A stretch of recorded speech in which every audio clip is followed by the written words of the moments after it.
The Story of Civilization, Volume 4, The Age of Faith, Part 1, by Will Durant. Continued, Cassette 11, Side 2. Among the Muslims, religious ardor declined as wealth grew. Despite the rigor of Muslim law, a wave of skepticism rose in the 11th century. Not only did the mild heresies of the Mutazilites finally enter Spain, a sect arose that declared all religions false and laughed at commandments, prayer, fasting, pilgrimage, and alms. Another group, under the name of universal religion, deprecated all dogmas and pled for a purely ethical religion. Some were agnostics. The doctrines of religion, they said, may or may not be true. We neither affirm nor deny them. We simply cannot tell. But our consciences will not allow us to accept doctrines whose truth cannot be demonstrated. The theologians fought back with vigor. When disaster came to Spanish Islam in the 11th century, they pointed to irreligion as its cause.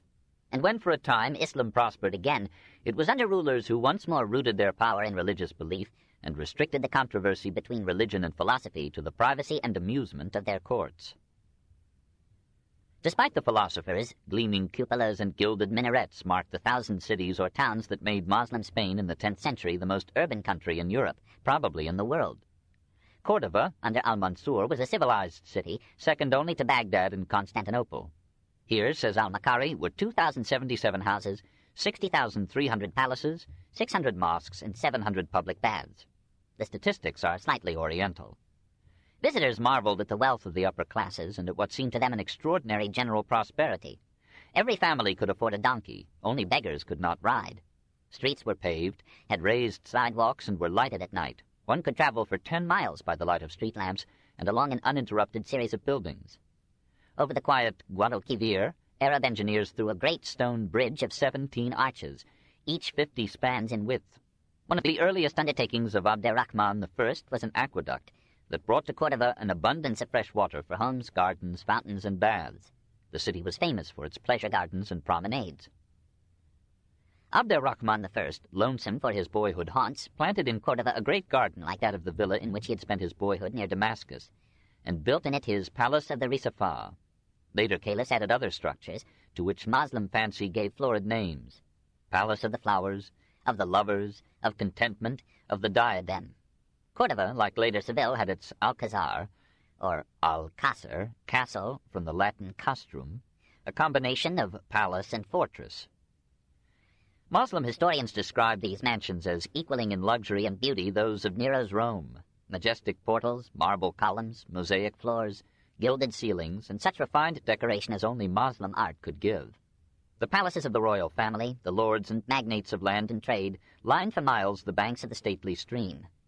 A concubine of Abderrahman III left him a large fortune. He proposed to spend it ransoming such of his soldiers as had been captured in war.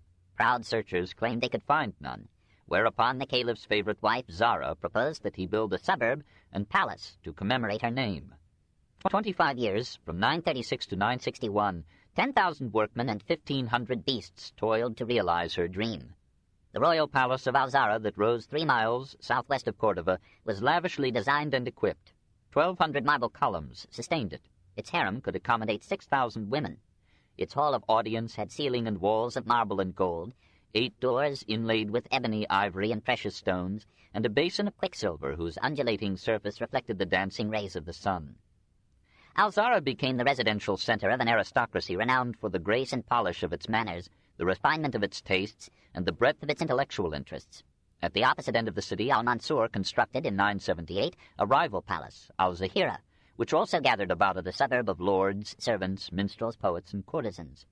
Both suburbs were burned to the ground in the Revolution of 1010. Normally, the people forgave the luxury of their princes if these would raise to Allah shrines exceeding their palaces in splendor and scope. The Romans had built in Cordova a temple to Janus. The Christians had replaced it with a cathedral. Abderrahman I paid the Christians for the site, demolished the church, and replaced it with the Blue Mosque. In 1238, the Reconquista would turn the mosque into a cathedral.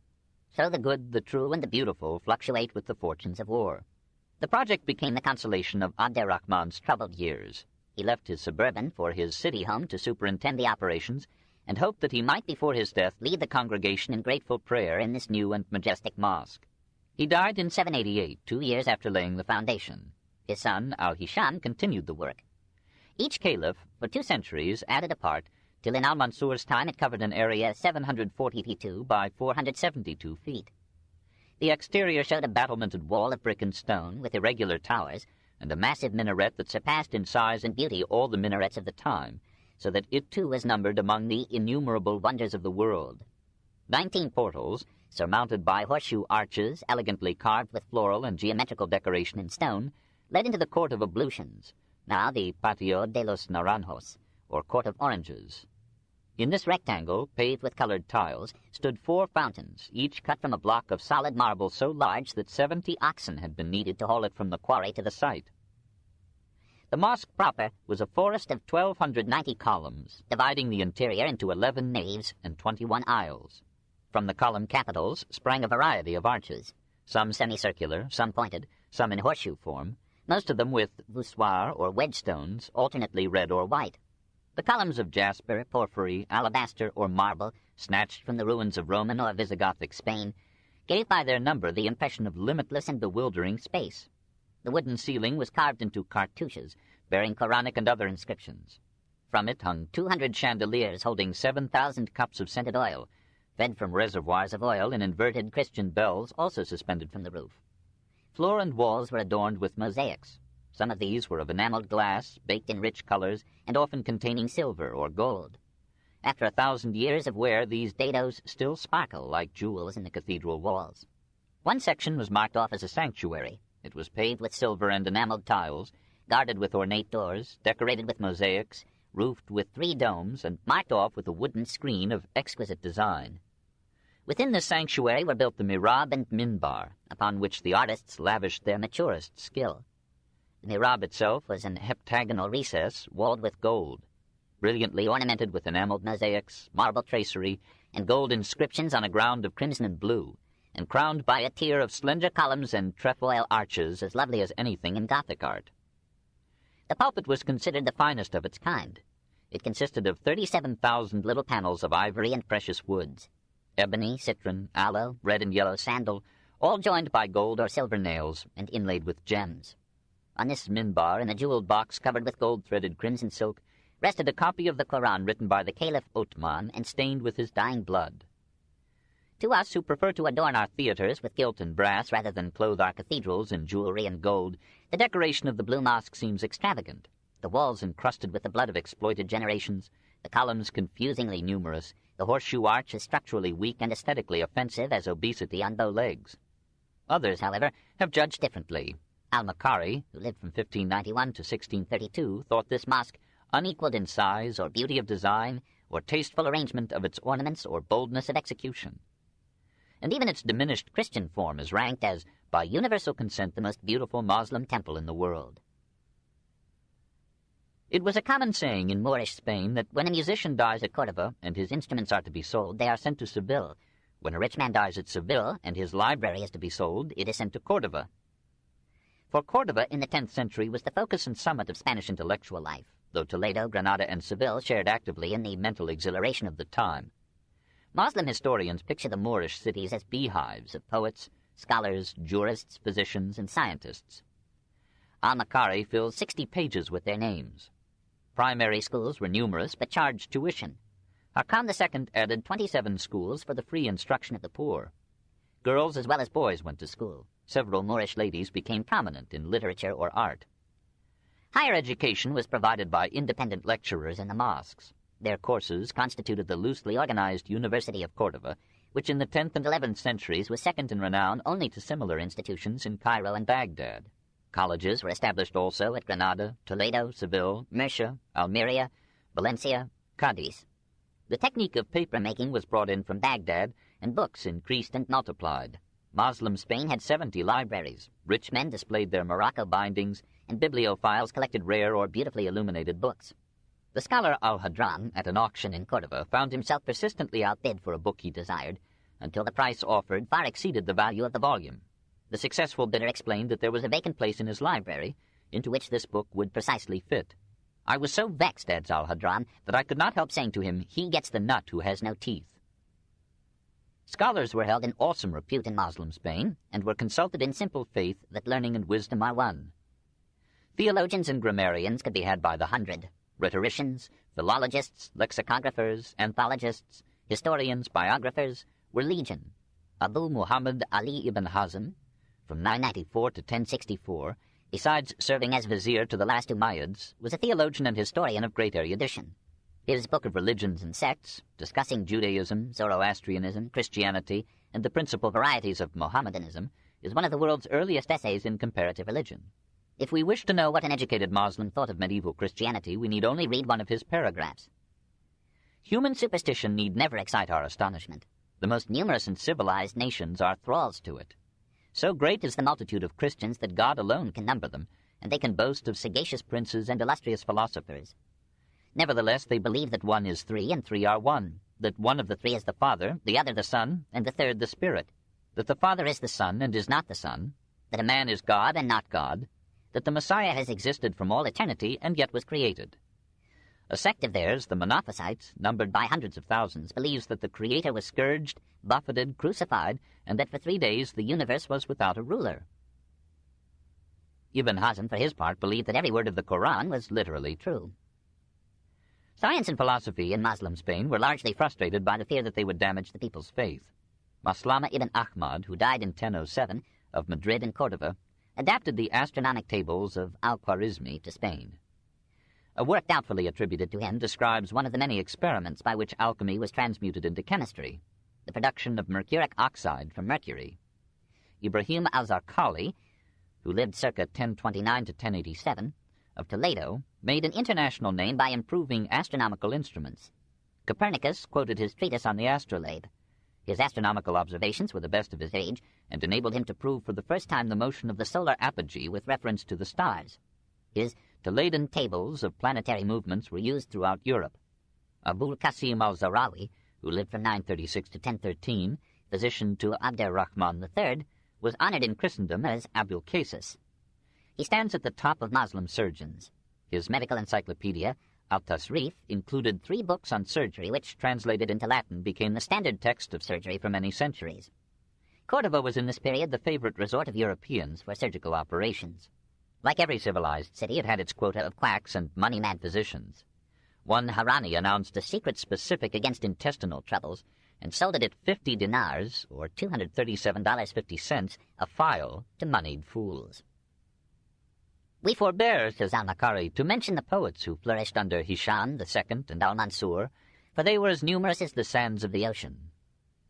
Among them was the Princess Walada, who died in 1087. Her home at Cordova was a veritable salon of the French Enlightenment. Wits, scholars, and poets gathered round her. She made love to a score of them and wrote about her amours with a freedom that would have shocked Madame Récamier. Her friend Muga outdid her in beauty of person and licentiousness of verse. Almost everyone in Andalusia was a poet in those days, and exchanged improvised rhythms at any provocation.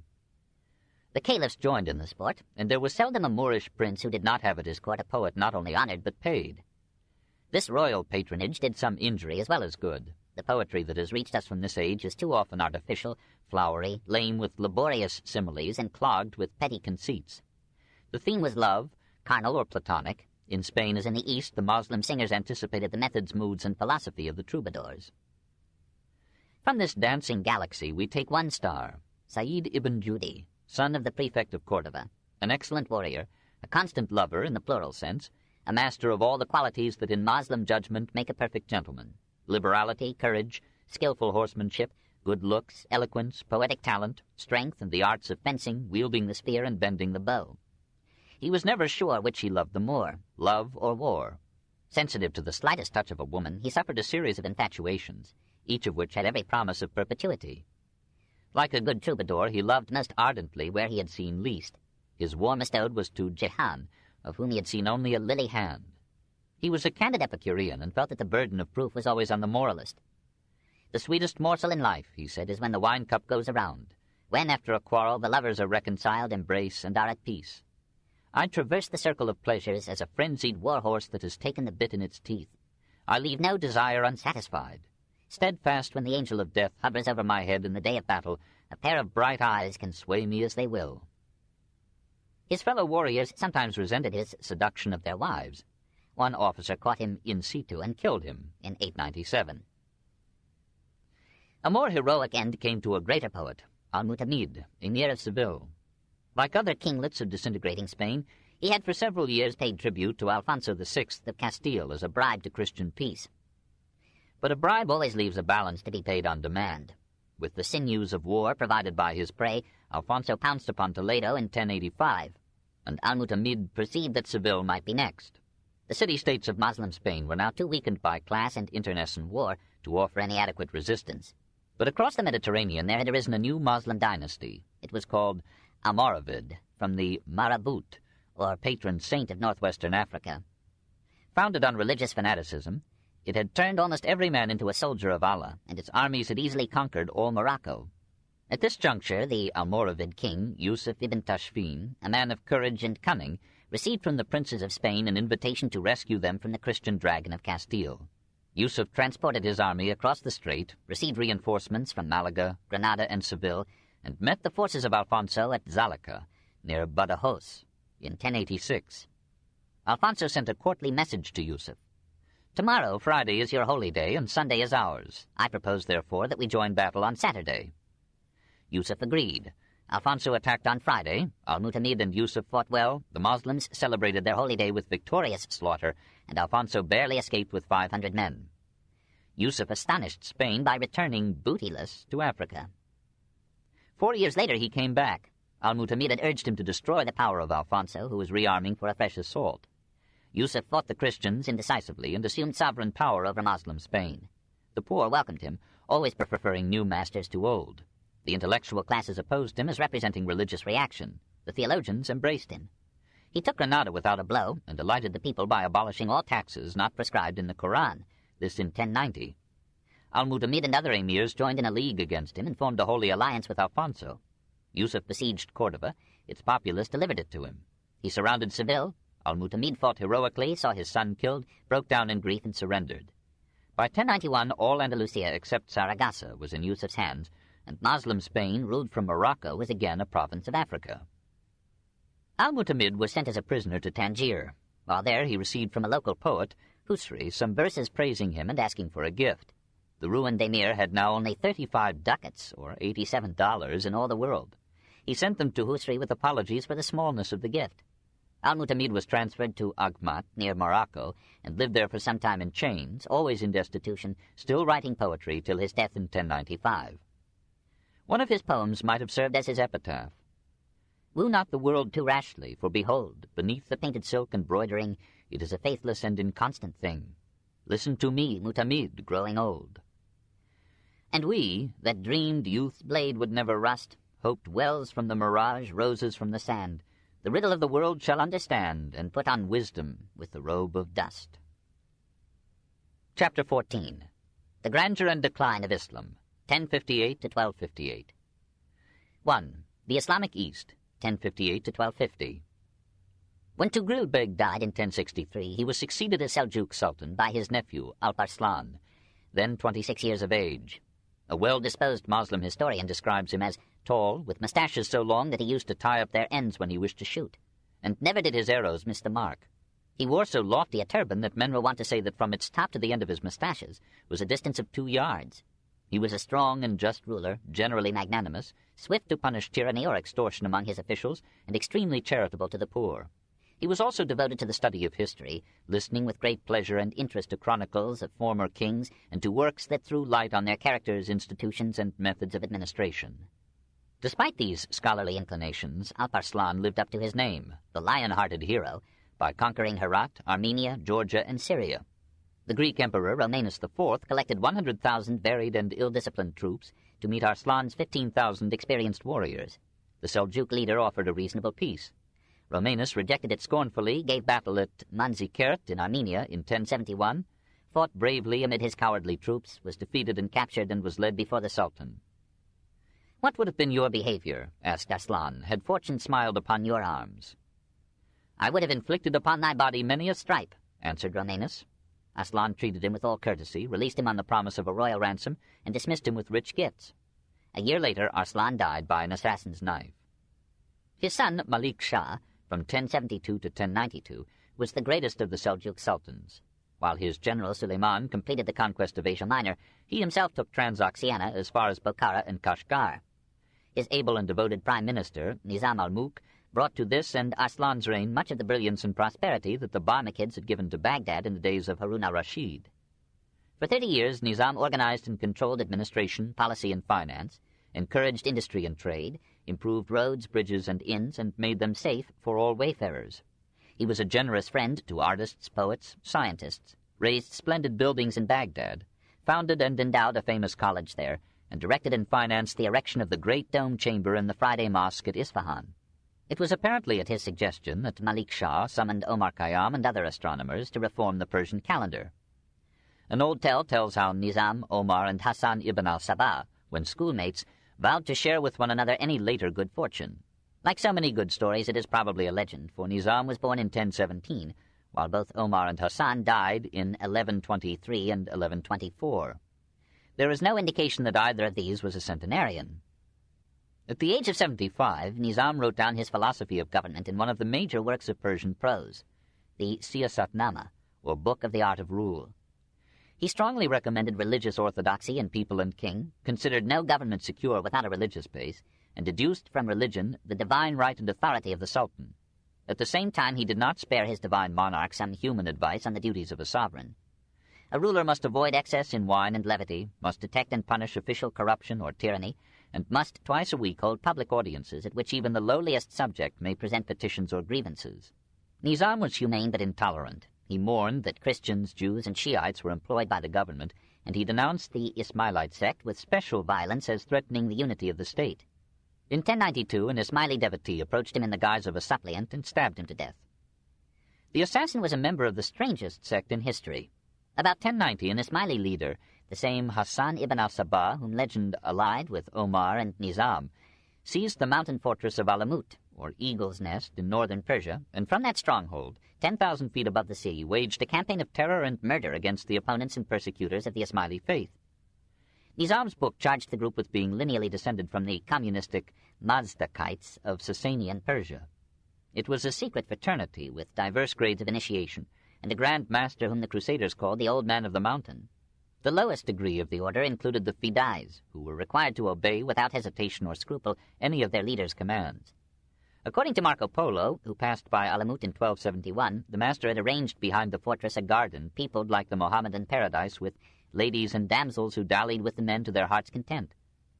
The candidates for admission to the order were given hashish to drink. When stupefied by it, they were brought into the garden, and on recovering their senses, they were told that they were in paradise. After 4 or 5 days of wine, women, and good food, they were again drugged with hashish and were carried from the garden. Waking, they asked for the lost paradise and were told that they would be readmitted to it and forever if they should obey the master faithfully or be slain in his service. The youths who complied were called hashashin, drinkers of hashish, whence the word assassin. Hassan ruled Alamut for 35 years and made it a center of assassination, education, and art. The organization long survived him. It seized other strongholds, fought the Crusaders, and, it is alleged, killed Conrad of Montferrat at the behest of Richard Coeur de Lion. In 1256, the Mongols under Hulagu captured Alamut and other assassin centers. Thereafter, the members of the order were hunted and slain as nihilist enemies of society. Nevertheless, it continued as a religious sect and became in time peaceable and respectable. Its zealous adherents in India, Persia, Syria, and Africa acknowledge the Aga Khan as their head and yearly pay him 1/10 of their revenues. Malik Shah died a month after his vizier. His sons fought a war of succession, and in the ensuing chaos, no united Moslem resistance was offered to the Crusades. Sultan Sinjar at Baghdad restored the Seljuk splendor for a reign, from 1117 to 1157, and literature prospered under his patronage. But after his death, the Seljuk realm disintegrated into independent principalities of petty dynasties and warring kings. At Mosul, one of Malik Shah's Kurd slaves, Zangi, founded in 1127 the Atabeg, father of the Prince dynasty, which fought the Crusaders zealously and extended its rule over Mesopotamia. Zangi's son Nuruddin Mahmud, from 1146 to 1173, conquered Syria, made Damascus his capital, ruled with justice and diligence, and plucked Egypt from the dying Fatimids. The same decadence that had subjected the Abbasids to Buwayyid and Seljuk domination had, 2 centuries later, debased the caliphs of Cairo to the role of Shia priests in a state actually ruled by their soldier viziers. Immersed in a numerous harem, hedged in by eunuchs and slaves, Emasculated by comfort and concubines, the Fatimids allowed their prime ministers to take the title of kings and to dispense at will the offices and perquisites of government. In 1164, two candidates competed for this royal vizierate. One of them, Shawar, asked the help of Nuruddin, who sent him a small force under Shirkuh. Shirkuh slew Shawar and made himself vizier. When Shirkuh died in 1169, he was succeeded by his nephew, al-Malik al-Nasir Saladin Yusuf ibn Ayyub, that is, the king, the defender, the honor of the faith, Joseph, son of Job, known to us as Saladin. He was born in 1138 at Tikrit, on the upper Tigris, of Kurd, that is, non-Semitic stock. His father Ayyub rose to be governor first of Baalbek under Zangi, then of Damascus under Nuruddin. Saladin, brought up in those cities and courts, learned well the arts of statesmanship and war. But with these he combined orthodox piety, a zealous study of theology, and an almost ascetic simplicity of life. The Moslems number him among their greatest saints. His chief garment was a coarse woolen cloth, his only drink was water, and his sexual temperance, after some early indulgence, aroused all but the emulation of his contemporaries. Sent with Shirkuh to Egypt, he gave so good an account of himself as a soldier that he was put in command over Alexandria, which he successfully defended against the Franks in 1167. Made vizier at 30, he devoted himself to restoring orthodox Mohammedanism in Egypt. In 1171 he had the name of the Shia Fatimid Caliph replaced in the public prayers by that of the Abbasid Caliph, now merely the Orthodox Pontiff of Baghdad. Al-Adid, last of the Fatimids, was at the time ill in his palace and did not notice this ecclesiastical revolution. Saladin kept him fully uninformed, so that the wastrel might die in peace. This the caliph did presently, and as no successor was appointed, the Fatimid dynasty came to a quiet end. Saladin made himself governor instead of vizier, and acknowledged Nuruddin as his sovereign. When he entered the caliphal palace at Cairo, he found there 12,000 occupants, all women except the male relatives of the caliph, and such a wealth in jewelry, furniture, ivory, porcelain, glass, and other objects of art as could hardly be rivaled by any other dignitary of that era. Saladin kept nothing of all this for himself, gave the palace to his captains, and continued to live in the vizier's chambers, a life of fortunate simplicity. On Nuruddin's death, in 1173, the provincial governors refused to acknowledge his 11-year-old son as king, and Syria verged again on chaos. Alleging fear that the Crusaders would take the country, Saladin left Egypt with a force of 700 horsemen, and in swift campaigns made himself master of Syria. Returning to Egypt, he took the title of king, and thereby inaugurated the Ayyubid dynasty, this in 1175. 6 years later he set out again, made Damascus his capital, and conquered Mesopotamia. There, as at Cairo, he continued to display the stern orthodoxy of his faith. He built several mosques, hospitals, monasteries, and madrasas, or theological schools. He encouraged architecture, discountenanced secular science, and shared Plato's disdain for poetry. All wrongs that came to his knowledge were speedily redressed, and taxes were lowered at the same time that public works were extended and the functions of government were carried on with efficiency and zeal. Islam gloried in the integrity and justice of his rule, and Christendom acknowledged in him an infidel gentleman. We shall not detail the medley of local dynasties that divided Eastern Islam after his death in 1193. His sons lacked his ability, and the Ayyubid rule in Syria ended in 3 generations, in 1260. In Egypt it flourished till 1250 and reached its zenith under the enlightened Malik al-Kamil, who ruled from 1218 to 1238, friend of Frederick II. In Asia Minor the Seljuks established, from 1077 to 1327, the Sultanate of Rum, or Rome, and for a time made Konya, St. Paul's Iconium, the center of a lettered civilization. Asia Minor, which had been half Greek since Homer, was now de-Hellenized and became as Turkish as Turkestan. There, today, Turkey holds its precarious seat in a once Hittite capital. An independent tribe of Turks ruled Khwarezm from 1077 to 1231 and extended its power from the Urals to the Persian Gulf. It was in this condition of political atomism that Genghis Khan found Asiatic Islam. Yet even in these declining years, Islam led the world in poetry, science, and philosophy, and rivaled the Hohenstaufens in government. The Seljuk Sultans, Tugril Beg, Alparslan, Malik Shah, Sinjar, were among the ablest monarchs of the Middle Ages. Nizam al-Mulk ranks with the greatest statesmen. Nuruddin, Saladin, and Al-Kamil were the equals of Richard I, Louis IX, and Frederick II. All these Muslim rulers, and even the minor kings, continued the Abbasid support of literature and art. At their courts we shall find poets like Omar, Nizami, Sadi, and Jalal-ud-Din Rumi. And though philosophy faded out under their cautious orthodoxy, architecture flourished more splendidly than before. The Seljuks and Saladin persecuted Moslem heresy, but they were so lenient to Christians and Jews that Byzantine historians told of Christian communities inviting Seljuk rulers to come and oust oppressive Byzantine governors.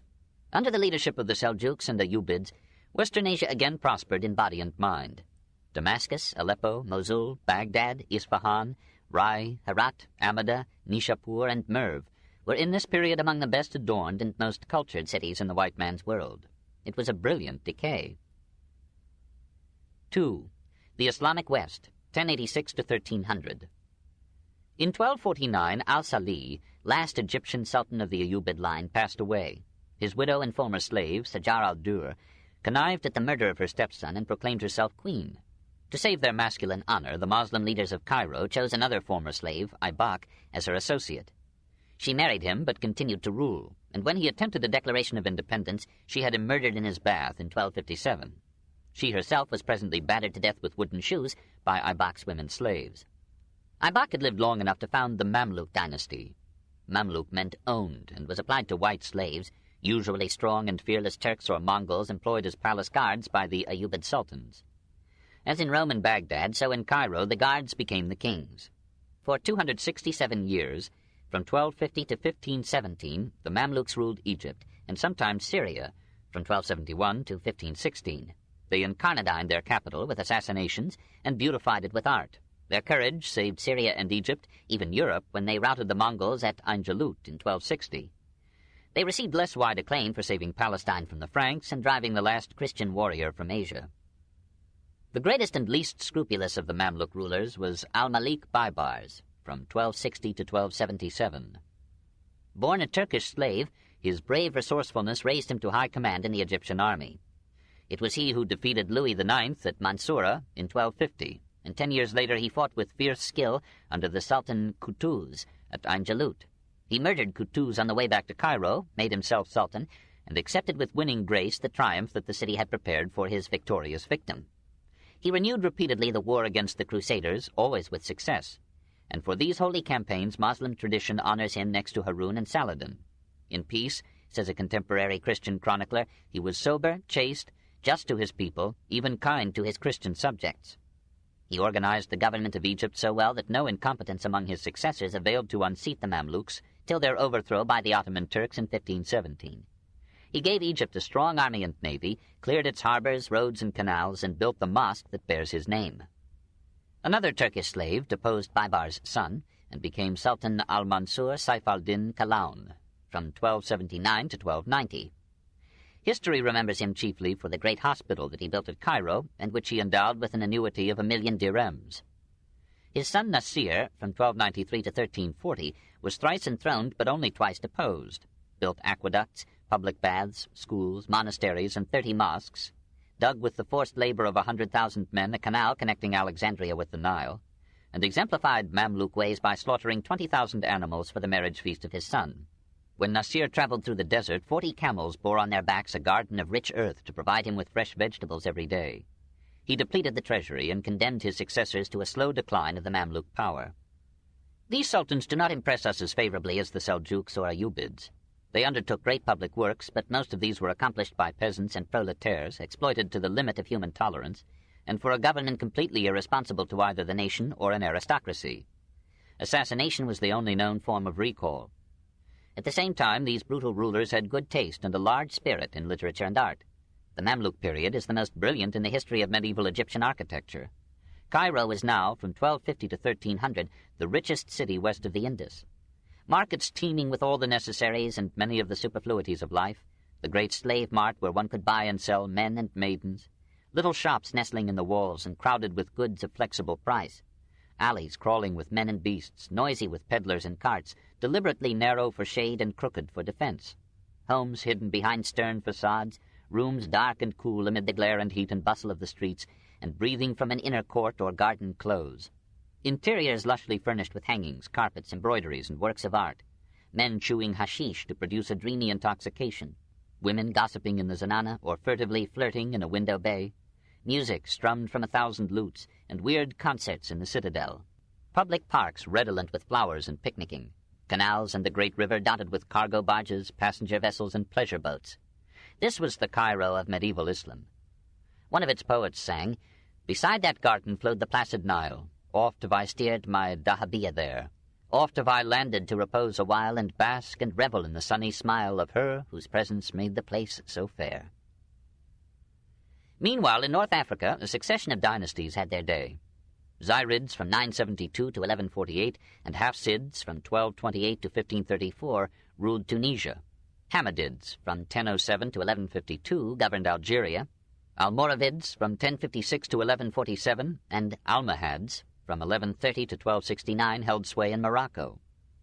In Spain, the victorious Almoravids, once the frugal warriors of Africa, rapidly learned the luxurious ways of the Cordovan and Sevillian princes, whom they had replaced. The discipline of war gave way to the blandishments of peace. Courage yielded to money as the standard of excellence and the goal of desire. Women won by their grace and charms a power rivaled only by theologians promising like joys in paradise. Officials became corrupt, and administration, which had been competent under Yusuf ibn Tashfin from 1090 to 1106, was already debased under Ali his son from 1106 to 1143. As governmental negligence grew, brigandage spread. Roads became unsafe, commerce languished, wealth declined. The kings of Catholic Spain seized their opportunity and raided Cordova, Seville, and other cities of Moorish Spain. Again, the Moslems turned to Africa for deliverance. There, in 1121, a religious revolution had raised a new sect to power and violence. Abdullah ibn Tumart denounced both the anthropomorphism of the orthodox and the rationalism of the philosophers. He demanded a return to simplicity of life and creed, and ended by proclaiming himself the Mahdi, or Messiah, promised in the Shia faith. The barbarous tribes of the Atlas Range flocked to him, organized themselves under the name of Almohads, or Unitarians, overthrew the Almoravid rulers in Morocco, and found it an easy matter to do the like in Spain. Under the Almohad emirs, Abd al-Mumin from 1145 to 1163 and Abu Yaqub Yusuf from 1163 to 1184, order and prosperity returned to Andalusia and Morocco.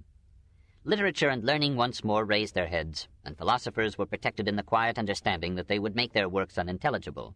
But Abu Yusuf Yaqub, from 1184 to 1199, yielded to the theologians, forsook philosophy, and ordered all philosophical works to be burned. His son, Muhammad al-Nasir, from 1199 to 1214, cared for neither philosophy nor religion. He neglected government, specialized in pleasure, and was overwhelmingly defeated by the united armies of Christian Spain at Las Navas de Tolosa in 1212. Almohad Spain broke into small and independent states, which were conquered by the Christians one by one: Cordova in 1236, Valencia in 1238, Seville in 1248.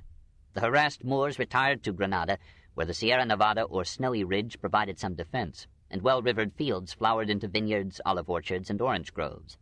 A succession of prudent rulers sustained Granada and its dependencies, Jerez, Jaén, Almeria, and Malaga, against repeated Christian assaults. Commerce and industry revived, art flourished, the people gained renown for their gay dress and joyous fetes, and the little kingdom survived till 1492 as the last European foothold of a culture that had made Andalusia for many centuries an honor to mankind. 11. Glimpses of Islamic Art, 1058 to 1250. It was in this age of Berber domination that Moslem Spain raised the Alhambra at Granada and the Alcazar and Giralda at Seville. This book is continued on Cassette 12, Side 1.